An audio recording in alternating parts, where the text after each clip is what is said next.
Good afternoon and welcome to 3 o'clock with SOC. Give me a second while I welcome our Spanish speaking neighbors. Buenas tardes, gracias por estar con nosotros hoy día en 3 p.m. con SOC. Si quieren acceso al programa en español, por favor marquen el número que aparece en pantalla, cuál es 646-749-3122. Cuando le contestan su llamada, por favor compartan el contraseña que es 779-328-221. Thank you for being with us on this Monday, July 13th. Half of the year has gone by, if you can believe it. My name is Tammy DeVetta, and I'm the Executive Director and the lead organizer for Southside Organizing Center, SOC, or SOC. For folks who are tuning in for the first time, we provide this program also in Spanish. Simultaneously, folks call into a teleconference call, and then they can hear an interpreter providing the program in Spanish. And so if you want to see this program or any of the, I think we're 60 plus now, episodes before this in English or in Spanish, you can access them at our Facebook or YouTube. Please know that we continue to be here for you folks. You can call us at 672-8090, email us at soc@socmilwaukee.org, or go to our website at socmilwaukee.org. And we have a whole page full of information, resources, and ways that you can take action in response to COVID or the coronavirus. We have a great week for you, and we hope you're going to appreciate it. If you appreciate us at all for being here with you in the forum, we ask in exchange if you would please fill out our survey. It's only a couple of questions. You give your information, and then it's just a couple of questions. It doesn't take more than 3-4 minutes, so please do that. Folks, I hope you're staying safe. I hope you're getting tested. I had my COVID test last Wednesday, and I got my results as they promised within 3 days. And on Saturday, I got the news that I had tested negative. And so we're encouraging you all to do that. And you'll hear more about that in our coronavirus segment, but just sharing my experience. I got in line in my car at 10:15 at the UMO site. It was supposed to be open at 11. And so I got in line, and by 12:15 I got tested. So it took a total of 2 hours because 45 minutes of that I got there early. So just plan for a little bit of time and then participate so we can know what's going on. All right, we have a great week lined up for you. We're so grateful that we got to partner with Alas group for parents of kids with disabilities, and Elsa Dia Bautista, their executive director, really was instrumental in helping us line up our featured guests, and Marlene did a great job of follow-up with that as well. Our forum coordinator and our coronavirus coordinator, she plays both of those roles. So this week is Special Education Week, responding to the request from you, our participants. Next week is going to be Economic Recovery Week, and we're partnering with the Latino Chamber of Commerce, the Latino Entrepreneurial Network. And we hope to have someone here for you all next week to talk about this unemployment jam and help you all navigate that and hopefully be able to facilitate getting some progress in that area. And then Nelson Soler, the founder of those organizations, is going to be with us, helping us navigate how folks can survive or resurrect after COVID if they were down, who have small business or who are entrepreneurs. And those of you who are interested in doing that now, because maybe you don't have your job now, or you have a lag in time before you can return, and you want to turn a hobby or some talent you have into a small business. So that's next week. For the rest of this week, today I'll introduce our guest in a little bit, but tomorrow we have our partner for the week, Elsa Diaz Bautista, the director of Alas, with us. we're so excited that she's going to be with us. And then Wednesday, by demand as well, Dr. Tony Baez will be back, and Wednesday will be our In Spanish forum, and we'll have translation for those of you who need it in English. So we'll be all in Spanish on Wednesday with Dr. Baez, and he'll be sharing what he shared this past week about bilingual education in Spanish, but also touch on special education. And Thursday, Jennifer Mims Howell is going to be with us, and she's the Senior Director of Specialized Services at MPS, where special education is housed. And we're going to hear all about their programs and services. The other thing that you need to know about Thursday is that the school board is meeting, and they're going to decide how the fall looks like in terms of, is it in person, is it all digital, and all the details. And so that's going to be an important day to watch. The next day, we have Dr. Keith Mosley back with us, who's our superintendent, and he'll be able to let us know what happened the previous night and help you all navigate what the fall looks like in detail. So you don't want to miss this week or next week. All right, we're going to get rolling here, folks. I'm going to share a disclaimer because of the type of organization that we are. The views and opinions shared today don't necessarily reflect those of SOC. We're trying to bring you folks subject matter experts and information to help you navigate. And so I want to just keep us on the safe side by sharing that. All right, I'm going to say a couple of hellos. Hola, Elsa. So glad you're going to be with us. So grateful for your partnership to line up for this week. Hola, Trine, Dulce, Marianne. I want to, before I give a critical update and invite the guests, I really do want to encourage you all to give your comments and ask your questions because we're putting on the forum for you. So make sure that you do that. All right, I want to remind those folks who didn't hear at the end of last week, hola, Pati, that an update on the Joel Acevedo case. Last week, the Fire and Police Commission, they concluded their investigation. If you remember, they pulled the investigation from internal affairs of MPS and they did their own investigation. Not that MPD, not that the Milwaukee Police Department couldn't have continued to do an investigation and the FPC do one as well, but just so you know. And then they decided on charges against Officer Mattioli, including potential violation of code of conduct as it relates to, I'm reading off the announcement from the Fire and Police Commission, as it relates to integrity, respect, and violation. And this is under their authority on their standard operating procedures, which are their guidelines. That's what it's called, SOPs, 450. And so the rest of the details weren't available, but this will be about code of conduct at work. They're not like criminal charges from the district attorney. And to that end, today there's a Justice for Joel rally hosted by Voces de la Frontera, 4 p.m. at the county courthouse. And so folks know that, and if that's important to you, how you can contribute to justice for that situation. Hola, Diana. All right, there are all kinds of important things that have happened, and the staff is going to share them with you in a little bit. So looking forward to them doing that. We have a special guest with us kicking off our special education week, Nelsinia Ramos. She is the Associate Director of Wisconsin Facets, and they provide training and information for families of kids with disabilities, a super important resource and information that we want you to have.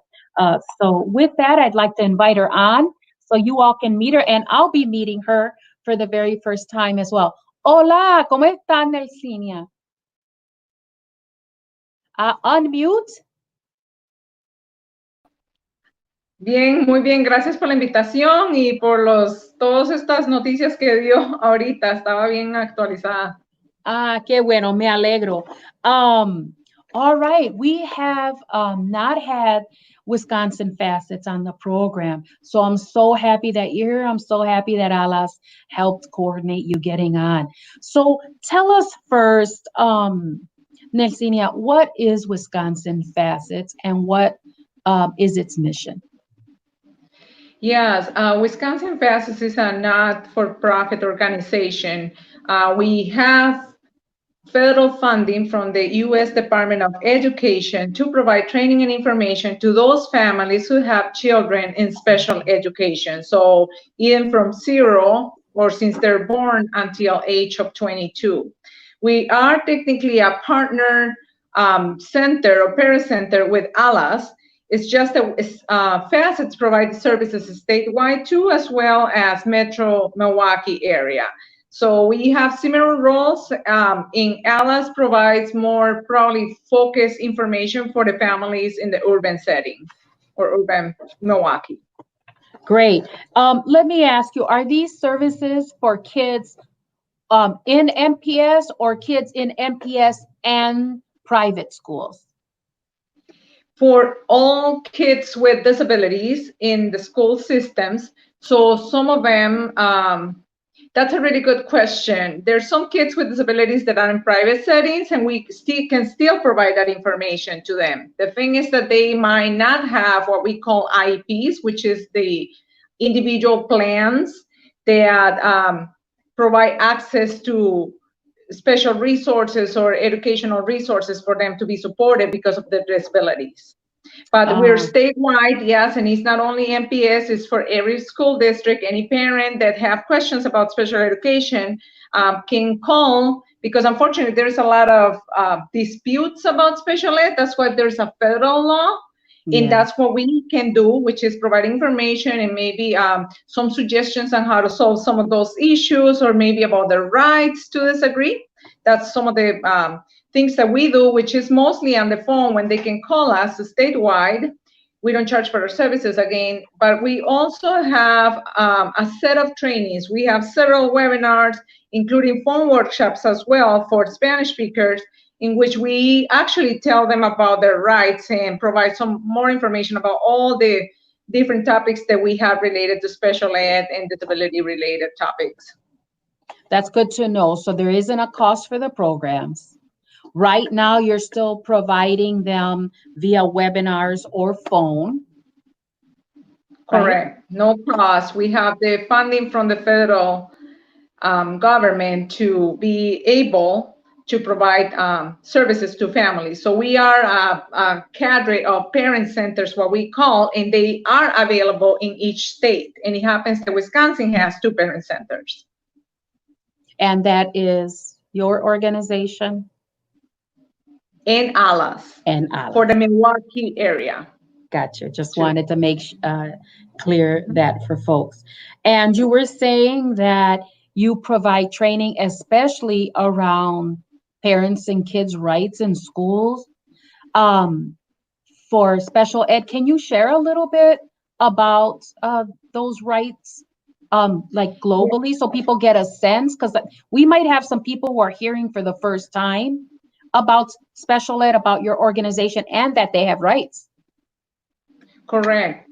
All children with disabilities, if they qualify for special education services, they will have something that is called IEP, or Individualized Educational Program, which is access to have extra support so they can be educated in settings that other children without disabilities are attending schools, for example. So some of those rights, it will include all of these extra services they can get. They have to qualify, which means that not every child with a disability actually needs special education services. Special education services are based on how that disability actually impacts their ability to learn at school. So it can go from special programs to more help in classrooms, but it could be also related services, which can be different types of therapies, like speech therapies, for example, during school, occupational therapists, to say, just some, but mostly for the program. So what is different is that children who are in special education have again, something that is called an IEP, which is an annual program that is being updated that provide or list all the individual services that they will get with goals, so they can follow that throughout the year and they can improve their educational outcomes. And something else that I heard you say that's super important is you don't have to wait for your child to be in school to get help with your child, because you said services start from 0 up. So can you talk about, before they go to school, how do parents know that they could access this, and how do they access it? That's a very good catch. So certainly there are two systems under the law. It's called Part B and Part C.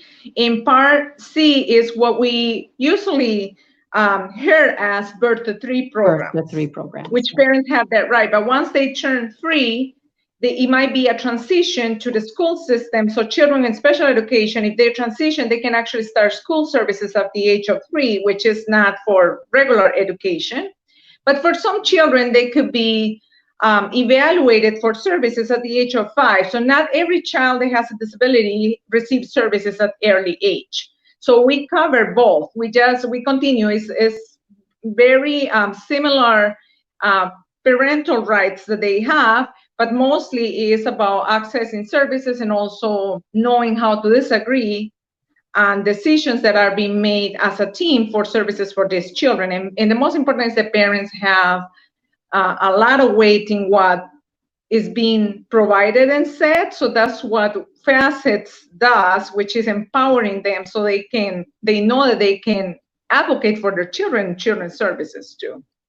Good to know. So if you have a family, or there's a family who has a child that's born with a disability, when do they hear about birth to 3? Is that at the hospital they get contacted, or who follows up to offer that, or is it on the parent to seek it out? It could be parents, but it could be also health providers, doctors. I think that the importance is, well, let's say that a child was born with a disability, it's going to be obvious that they will be probably at the clinic or the hospital will start providing services. So they have to look for a provider to give those. So that's where it will start early for some of the parents. But for some others, maybe were children that they're discovering that they have disabilities at the age of 2 or 3, is having that conversation with your pediatrician about the concerns that you have for your child developmental steps, or like those concerns that you might have, and you can request services. So it is an evaluation process that needs to happen in order for them to receive those. So the doctor is key in terms of talking about it, but anyone can refer a child for special education. It could be even a child care provider.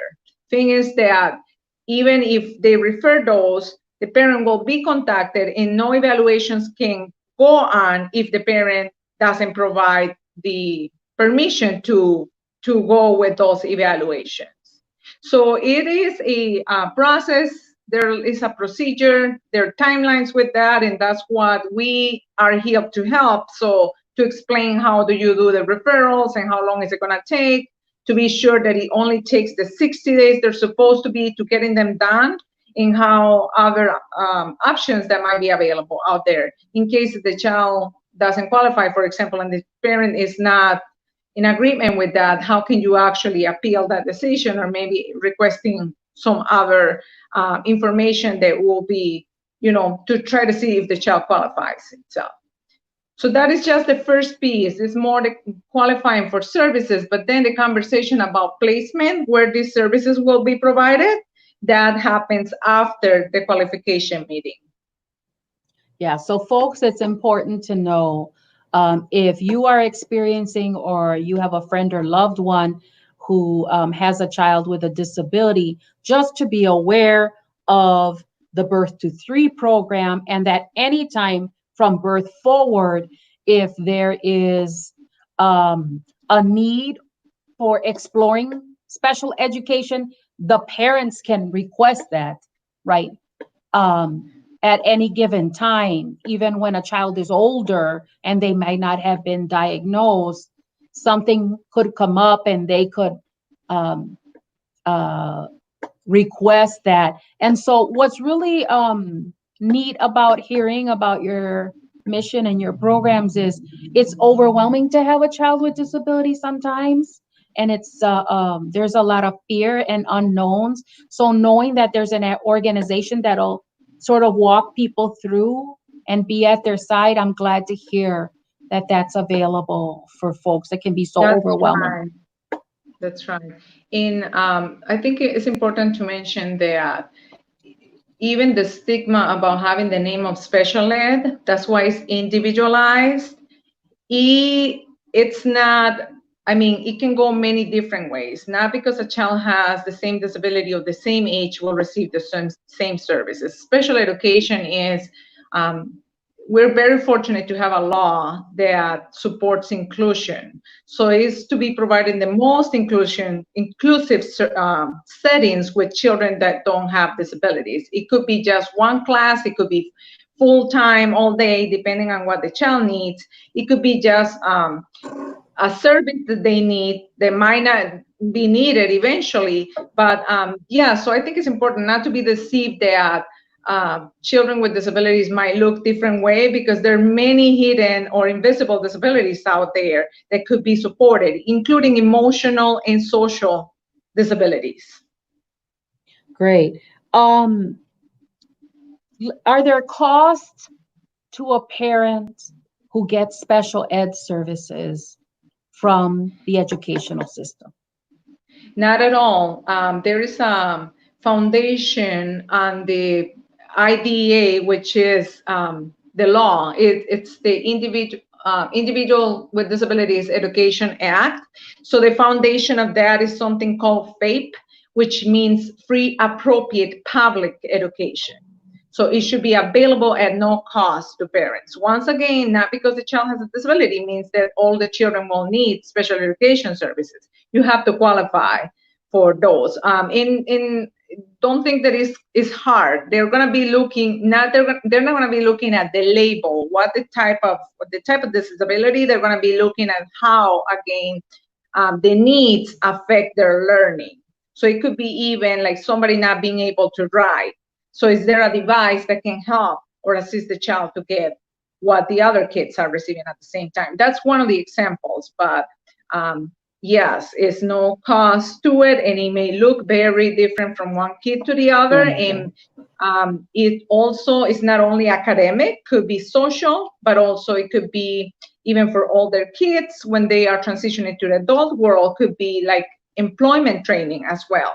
Could be social, could be self-help too, when the kids are learning to get their clothes on, to get their zipper on for, during the winter time, to do things on their own, to go to the bathroom too. So it's just amazing. We have to be proud of these systems because it's not only educational, it's just in what the child needs in order to be able to attend school. Very holistic, it sounds like it is. I'm glad you pointed out that even because you said the program, the services are for 0 through 22, that there's still some supports in place for our older students to transition in high school to the things that they need, including employment. I don't think that's stories told enough. That's really important to hear. What happened when COVID hit in terms of now getting support services for kids with disabilities when they weren't able to be in school in person? What did you all see is happening for those families? So I think it's impacting the same way any other families who have children in regular ed, except obviously that we know that some of these services are not as effective, right, virtually, than if the child has this one-on-one. So it's a big shift into what the families were receiving, unfortunately. I think that families are still unshocked. Many of the organizations who have served families who have children with disabilities have seen that parents many don't know yet what will be the impact. So we're trying to focus our forces and trying to prepare parents for the fall when the new IEPs have to be reviewed, and when very likely we're gonna still see in some of these virtual services, whether or not some of the children are fragile too, so parents might be rethinking about whether or not they're gonna send their kids. So those are some of the tools that I would like to share a little bit today about prepping and having some questions, but also being active at responding to the school's request for parents to provide feedback on what they think they should be happening for the fall. I have heard that many services, many districts in the Metro Milwaukee area have been providing links to provide feedback or to complete surveys for parents. And when I heard the parents saying that, I'm asking, are you completing that form? And the answer is no yet. I think that people don't know exactly how to do that, but I suggest that all parents start thinking really hard on how start gathering some information so they are well informed, or maybe at least they have the concerns that they want to share with once the school starts, about how the program is going to look like, perhaps which are some of the services that could stay virtually, because this is not something, special education is not something that is going to be just decided by the district. It goes child by child, which means that there is something called the IEP team, which the parent is part of it, who is the team that takes or makes the decisions on the services. So it's obvious to us that a lot of those services will be changing a little bit. So if you I don't know if you have some specific concerns, but I can try to address those as we talk today. Let's make sure we invite the viewers today. Hola, Patricia. To please ask questions now that we have Nelsinia with us, so we could get some answers and some guidance. So please, I welcome you to go ahead and ask your questions. Before we get a question from the audience, let me clarify something. Is an IEP required in order to access special education? Yes. And if the child doesn't have an IEP services, they do not have special education services. However, sometimes children with disabilities might need just accommodations. So there's something else out there that's more into access to education, could be physical access or maybe just an accommodation of interpretation, for example, and it's called the 504 section, but it does not provide as many protections as IDEA. There's some other options I want to say. It's not only one or the other, but in order to get special education services, yes, the child needs to have an IEP. And are all schools set up to do IEP services? So we know the public schools are all the charter choice and other private schools required to do that? To provide? That's an excellent question. Public charters are to be provided those services. Private schools are not required so far. However, sometimes they have some built-in service plan that allows to provide those, what I was talking about, just those accommodations to the child, but it's never, so far it's not going to be any accountability unless the school district, the local school district, had identified that setting, that private setting, as the placement for a specific child. So by itself, my child, like if I put my child on a private school without an IEP, the private school doesn't have to do an IEP. It's responsibility of the local public school district, which is the one that receives the funding to provide special education services. The private doesn't, to place a child. So in certain circumstances, there's specific or special schools that the child might need and will be receiving the services there. But that's a big, I hope that answered the questions, but it's mostly the public schools that will receive it. So the public school have to say, like, I'm not able to take this child to put them in a private setting. which could be very different than a regular school private setting. I'm talking about behavioral schools, for example, and other type of settings out there. Got you. So if I understood right, kids in public school have easy access, or it's very part of the program to have IEP services. Now, private schools not required to have that. However, if your child, the public school system, you could still get IEP services from the public school system if the private school doesn't, and those services would follow them to the private school. If the IEP decides that that will be If the route. IEP says that there's services. All right, let's get some questions here. Hola, Maria Gallegos. Can you talk a little bit about compensatory education? That's a really good question. I'm going to try to connect this with COVID. So compensatory education are there's services that could be provided to kids that the IEP failed to provide IEP services. So the big question now is, because all this time the kids didn't have services, or things change and there may be not showing any progress, but actually they are experiencing the opposite. In COVID, what our Department of Public Instruction, which I have to, like you mentioned before, we are not lawyers at FACETS. We're just trying to provide this information so it's more digestible to parents. But the big question is that they have some guidance on what some optional services or additional services that could be provided to families that did not receive some of those services and might be eligible for. It's not going to be like a check marks on who is going to be eligible, but there could be some other extra services eventually as the school start if the parent feel or demonstrate that the child lost or did not have any education provided, or lost skills, or didn't have any progress or regressed. So how does the parent can demonstrate that?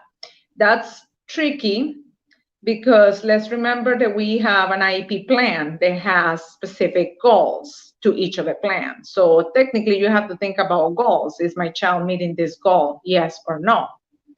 And if my child didn't, was the interruption with COVID part of it? So how do I demonstrate that my child is regressing too? It takes tracking progress too, which is kind of tricky.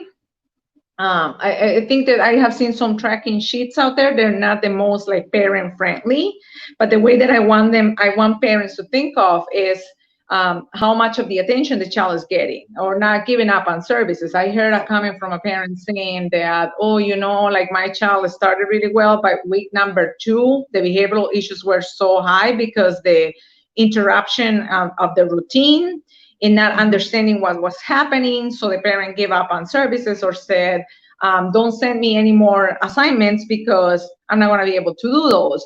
Then I said, well, remember that is you can say that your child is not able to handle the services at home anymore. So it's not that you just don't want them, it's that your child is just not being able.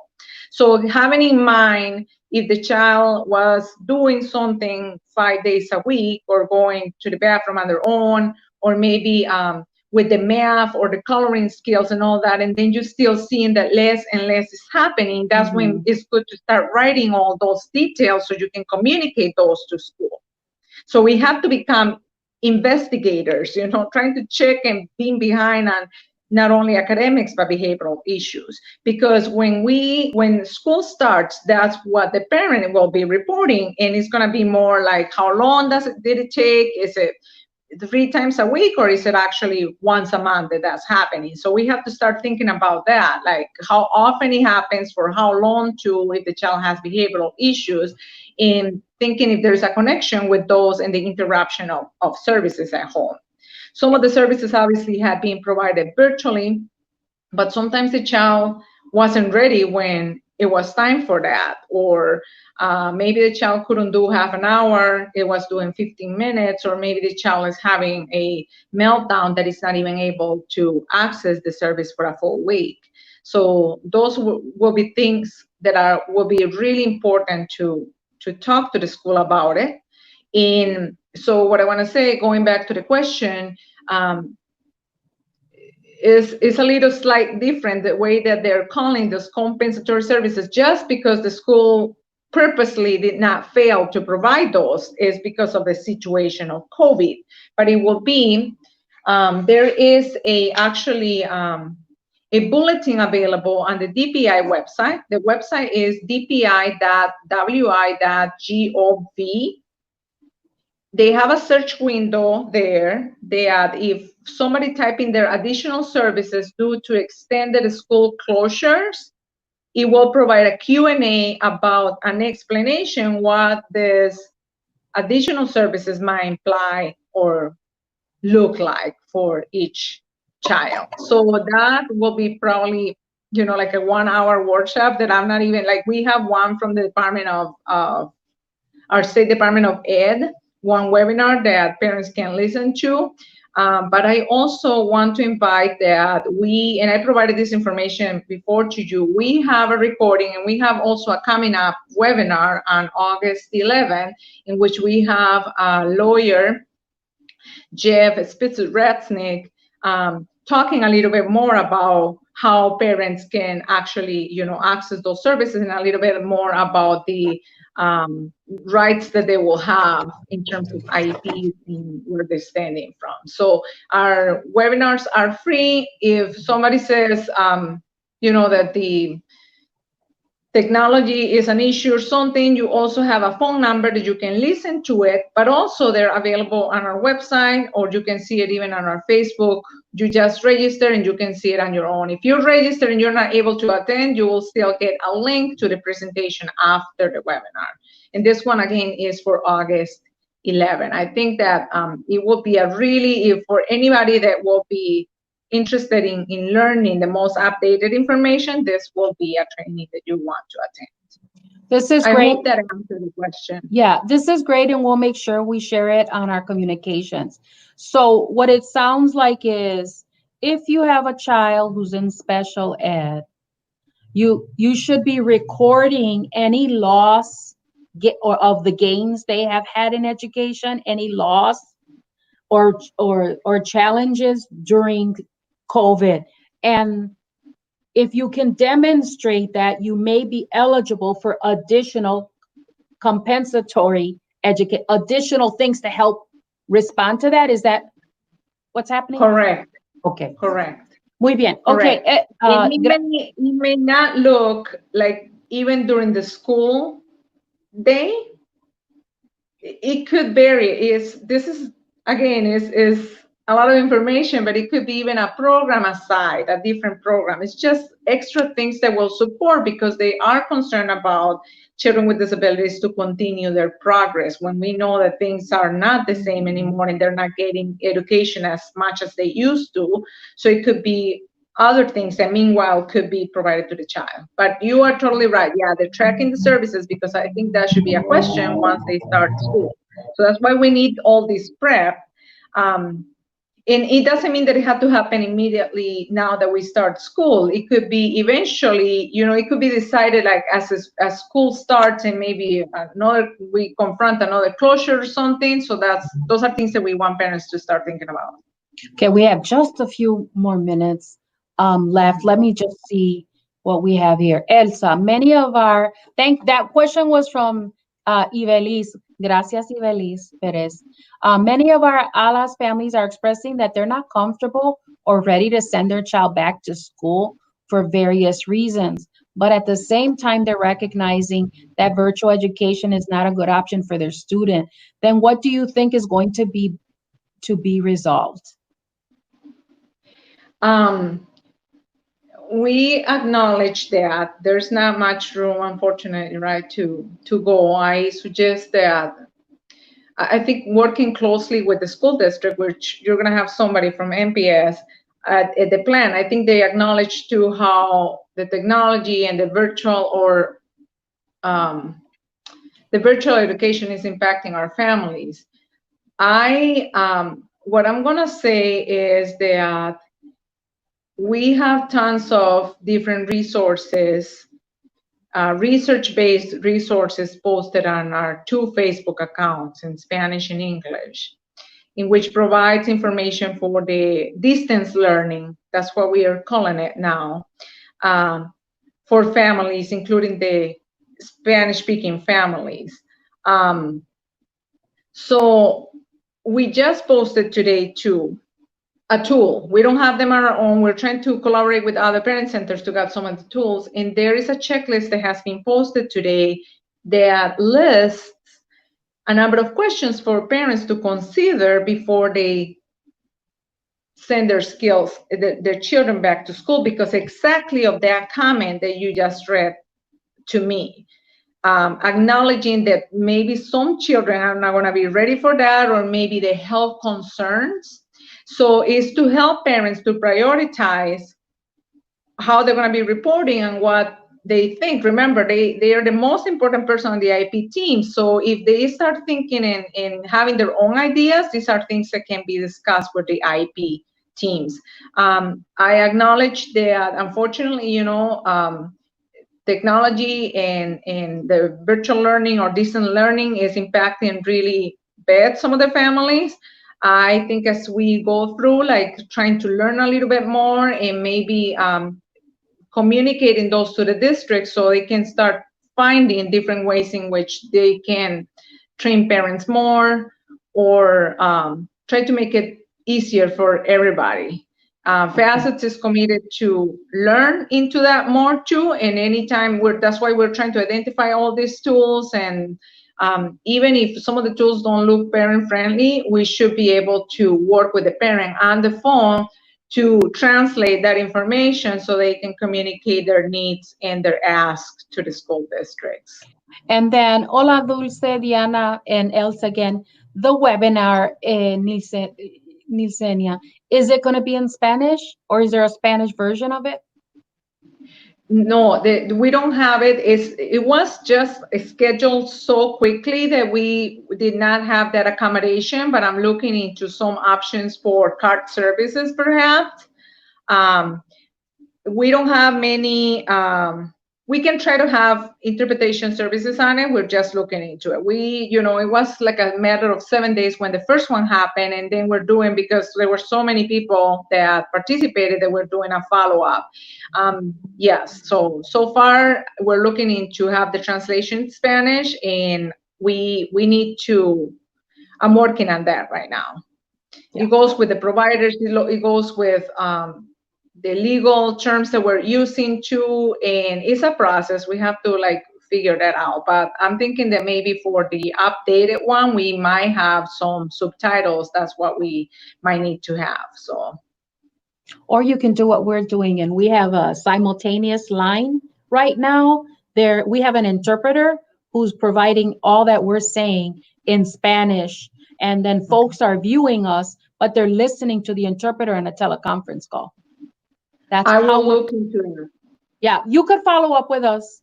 Maybe we'll partner with you on it. Maybe we'll see. Sure. Thank you so much. Listen, we're out of time. It was so important that you were here with us. Critical information, things I learned new. It's been a long, long time since I swam in the educational arena. But thank you for being with us. Be safe, and we look forward to having you back. Awesome. Thanks for inviting us, and for the hard work. And I know I was pretty happy to hear that this is provided to our community, because we're in great need, and these are times, strange times. We're trying to figure this out. So thank you again. Okay, adios. All right, folks, we're going to move right into our next segment, and I'm going to invite Marlene on to give us a coronavirus update. Hello. Hola, Marlene. Hi. So for today, I'm going to first talk about the mask up challenge again. So for the Mask Up Challenge, we want to challenge everyone that watches the forum and friends and family to share a picture of yourself wearing a mask. And once you share a picture of yourself wearing a mask, you're going to tag 3 friends and you're going to put hashtag Mask Up Challenge. And those individuals will then post a picture of themselves wearing a mask. And so the trend will continue and hopefully it becomes something big.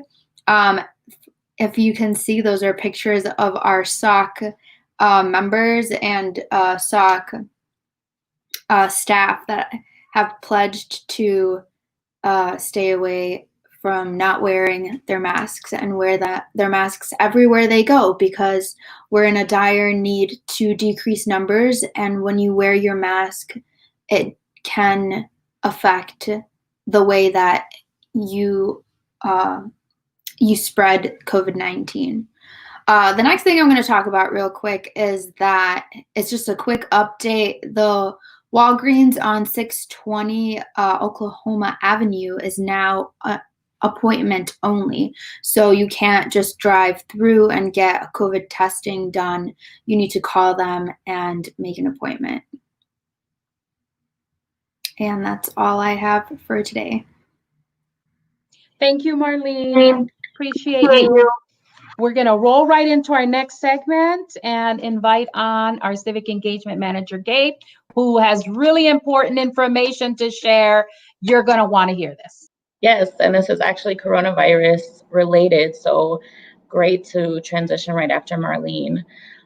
So as always, I'm just going to give you a glimpse of what's going to happen this week. So today there was a Common Council special session at 1:30, and they were going to vote on the MKE CARES ordinance that would require masks in public places, and this passed. So what does this mean for everybody?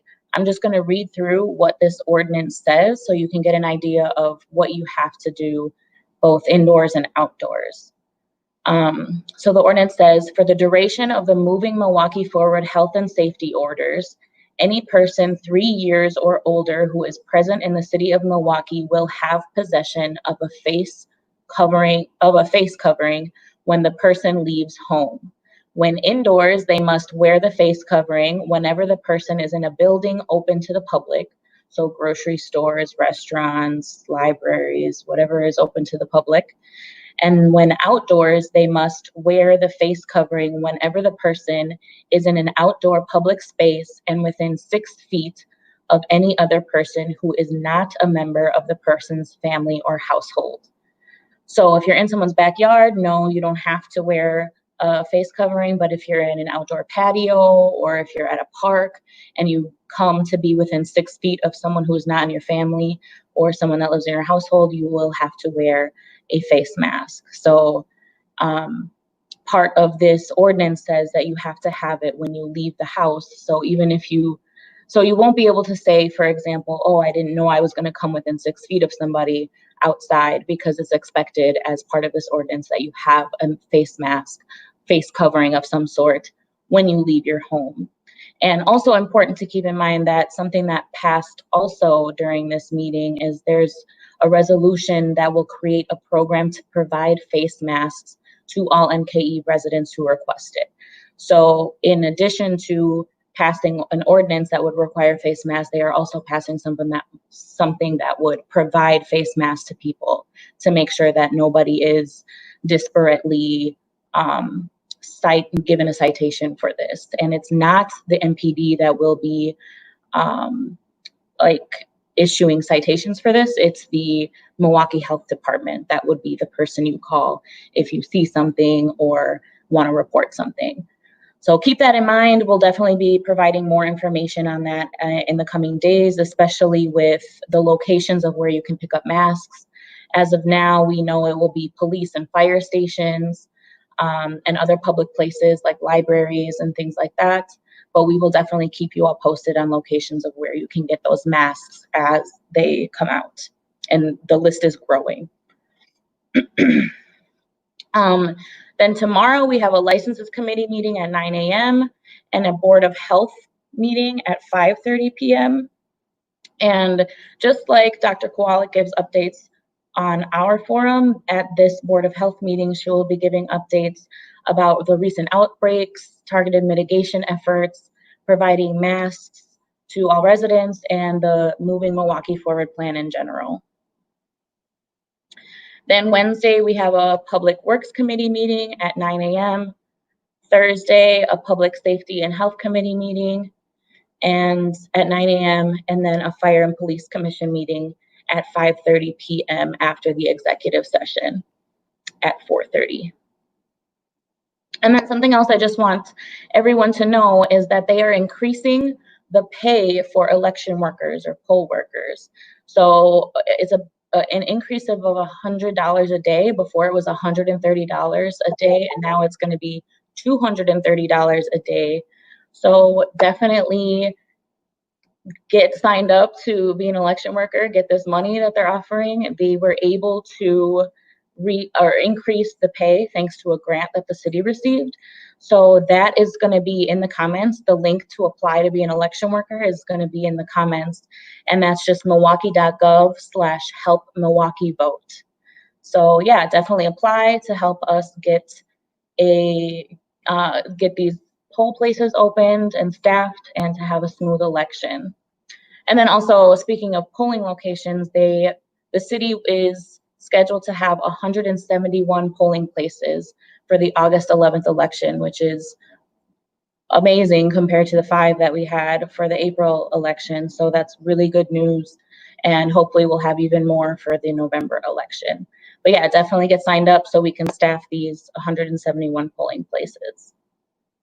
And then finally, in the next few days, you should all expect a postcard with voter information on it that got sent out thanks to the Safe Vote program that we've talked about a lot on the program. It's just going to have information on how to register to vote, how to request an absentee ballot, and how to navigate the myvote.wisconsin.gov website that they will direct you to register and request that absentee ballot. And it will also have information on what you can do if you have internet access issues. So whether it's calling to register to vote or to request your absentee ballot, and then or using one of the 8 Milwaukee public libraries that is set up to help people register and request their absentee ballots. So that's all I have for you today. If you want to apply to be a poll worker, use that link in the comments and make sure that you are registered to vote for this upcoming election, August 11th. And again, the safest way is going to be to do that by mail. So use the myvote.wisconsin.gov website to request the absentee ballot or the other ways that will be on that postcard that gets sent to everybody. Once I get mine, I'll show it on the forum. I haven't got mine yet though, but I'll make sure to show everybody that once I get it. So I will be back with you all later this week to give you a recap on the week, unless anything critical comes up. Thanks, guys. Gabe, there's a viewer question. When does the mask requirement start? That was unclear because I'm sure they're going to give a grace period to make sure that people have their masks based on the other ordinance or the other resolution that was passed to provide masks to the public. So I'm not completely sure on that, but we'll get the answer, folks. Yeah, we'll get that answer by tomorrow. Absolutely. Thank you, Gabe. We have a video today. So yeah, there's a video, sorry. So, of course, the census is super important, as we say on every forum. So we'll leave you with a video that talks about how important it is for our children. Hey mom, dad, abuelita, tío, I look to you to protect my future. That's why I need you to make sure I'm counted in the 2020 census. In the last census, over 1 million little kids weren't counted. 400,000 were Latino kids under 5. When I'm not counted in the census, there may not be enough funding for my escuela, hospital, daycare center, and the education and health programs I need to grow grande y fuerte. That's why from babies to kids like me, we all need to be counted. Filling out the census is quick and easy. You can do it online, by phone, or by mail starting March 12th. Plus, our information will be kept safe. So when you fill out the 2020 census, be sure to count me too. For more information on Census 2020, call 877-EL-CENSO or visit hazmecontar.org. Thank you, Gabe, for that super important update. Folks, you're hearing all kinds of things you need to know here. We're very honored to provide this forum, but also it's a very important platform. So please share with folks that we're doing here our best job to keep you all up to date on what's happening. Now we're going to invite, listen, the information doesn't end. There is so much information. It's coming so fast. There's so many things for you to know. We're trying to get them all in. So with that, I'm going to invite Clarissa Morales, one of our organizers and the lead for public resources on, who's going to give us a housing update. Hola, Clary. Hello, how are you? Good. Gladys going to give us a update on what's happening with the housing situation, evictions, rent assistance, etc. But also because we had such a scorching week. The other week, every year, we do a promotion about keeping yourself healthy because it can be very dangerous when we have very high heat days, especially for talk about special education, our people with disabilities, our elderly folks, our folks who don't have enough resources or don't have air conditioning or fans. So Clary, tell us what's happening with housing and then help folks know where to go the next time we have a heat wave. Sure. To get protected. Sure. Well, as a lot of people know that right now there is a lot of evictions happening because of the COVID-19 and people not having the employment. Community Advocates has received about 7,000 applications for assistance to keep families from being evicted right now. They're open to taking the necessary appointments online with residents, but there are and have been, and it continues to count 7,000 plus families that are in need. So it's very hard, and I understand. Please be patient. They will get back to you. SDC will get back to you. They have just been bombarded with the amount of assistance that's needed right now for rental help. Also, with that, just if you find that you're not getting through on either the Community Advocates page or on the SDC page, contact 211 and they can help you navigate those waters. Or you can give SOC a call and we can see how we can get you in contact with the right people as well. We'll just go right into the cooling and the heating issues that we've been having with the temperatures being pretty high last week. And right now we're at a plateau, but it can happen that we'll have increased temperatures. Always try to check on your neighbors and your elderly family members or persons with young children that you feel may not have the needs to keep themselves cool. The 211 impact line also is a good resource to getting you to like a cooling spot or to the Milwaukee County parks that may have splash pads open where you can take your children. I did a little bit of research prior to coming on the show today, and I did see that Mitchell Park and Clark Square Park both have splash pads available Monday through Friday from 11 a.m. to 3 p.m. So if you're close to those neighborhoods and have small children and just need to get them cooled off, take them to those two parks. Also, they, if you're living anywhere else in the city, just again, you can contact 211 for the other resources that you may need as far as cooling spots for senior citizens, or the Department on Aging is another good resource for help with elderly family members or friends, neighbors. Make sure you stay hydrated. First and foremost, drink lots of water. And that can help you with the keeping yourself cool and stay out of the sun. Ari, Milwaukee Neighborhood News Service sent us some of their articles, and they said that there were 24,000 names and counting for rental assistance. There's such a huge backlog. And so I want to share that article. I put it in our private chat, Andrea. If you could put that on our comments for folks to have access to that article and all the resources there. But it's telling you how great the need is. Yeah, the need is extremely high. And even to get the Sheriff's Department did start going out and process serving evictions, and they are backlogged as well. Because they weren't able to do these type of services, and it could, it can take up to 30 days for that to be actually, although a landlord has been to the court and done the filings, it could take them up to 30 days to get them to the residents.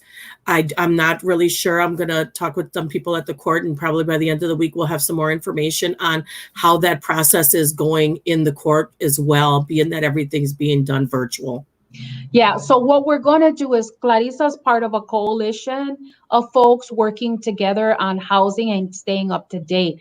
Maybe we could have Pedro from Legal Aid back on Thursday. Claudia, will you follow up? And Sure. Then maybe he could give us some more up to date and resources on what folks can do in terms of getting help to move forward. So thank you, Claudia, and maybe we'll look forward to seeing you and or Pedro Thursday. But folks, I want to let you know that on Thursdays, Claudia will be with us. We just had a bumper last week, unfortunately. She was very gracious. Twice it was, because we ran over time, but we want to bring this information to you on a regular basis. So we're going to try to stay steady with that information. Thank you, Claudia. And call us 414-672-8090. We're answering the phones, and we can get you those resources. Gracias. Thank you.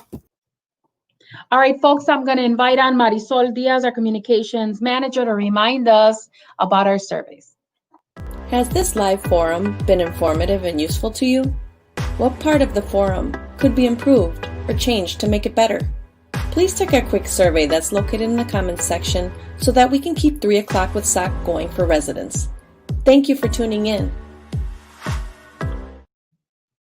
Folks, please do fill out the survey. And right now, I don't have money to offer for gift cards. When I do, I will.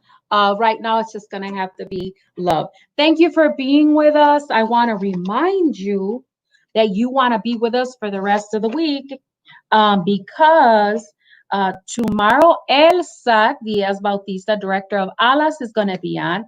Very much looking forward to that. And thank ALAS and Elsa because they partnered with us to put this week of special education together for you. Wednesday, we have a Spanish forum, and those of you who want to hear in English can access our interpretation for English. And Dr. Bias is going to be back. He's going to share that bilingual education piece he did with us in English, in Spanish, and talk about special ed as well. He's our school board director. Thursday, we have Jennifer Mims Howell, who does special services where special ed is housed for MPS. And then Thursday night, the school board decides what's happening in the fall. All of you were invited. All MPS parents and kids were invited to fill out the survey. And then they were going to make their decision. So then Friday, we have Dr. Keith Posley back with us, MPS superintendent, to let us know what the fall looks like. So be safe. We'll see you tomorrow. I thank you, and I want to leave you with our other thank you video for our funders. Hola, SOC viewers. My name is Andrea Rodriguez, and I'm the Leadership Coordinator for Southside Organizing Center. We would like to thank everyone for supporting our 3 o'clock with SOC live show and for completing our very important SOC survey. In addition to thanking our residents for tuning in and for sharing our show, we would also like to thank the following sponsors: Wisconsin Voices, Community Development Block Grants, Neo Philanthropy State Infrastructure Fund, Movement Voter Project, Catholic Campaign for Human Development, Zilber Foundation, City of Milwaukee Office of Violence Prevention, Tides Foundation, City of Milwaukee Promise Zones, and all the faithful individuals like yourself who support SOC through their personal donations. Gracias.